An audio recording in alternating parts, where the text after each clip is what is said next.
বাড়ির মোড়ালা বা যে কোনো মোড়ালা না একবারে যেদিনই আনবে সেদিনই রান্নাটা করে নিতে হবে, নাহলে কিন্তু এই মাছটা ফ্রিজে রাখলে কিন্তু ভালো থাকে না।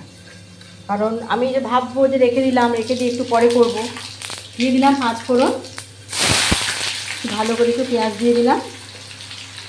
যেমন এবার আমি যেমন করি এটা অনেকবারই তোমাদের সঙ্গে আমার শেয়ার করা রয়েছে, তাও একবার যেহেতু দেখাতে ভালো লাগে তাই দেখিয়ে দিই। এর মধ্যে দিয়ে দিলাম মাছগুলো, সুন্দর করে সাজিয়ে দিলাম। হলুদের গুঁড়ো, নুন আর কাশ্মীরি লঙ্কা দিয়ে আমাকে একবার এপাশ আর এপাশ আস্তে আস্তে করতে হবে যাতে মাছগুলো ভেঙে না যায়।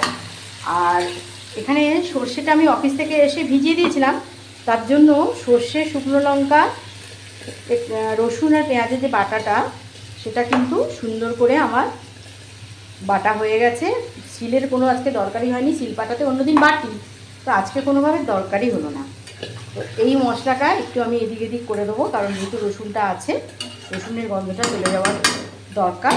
তো এবারে আস্তে করে আমি একটু ঢাকা এতে দিয়ে দিই। সব মশলা দেওয়া হয়ে গেছে, মশলাটাও আমার সুন্দর করে কষে এসছে।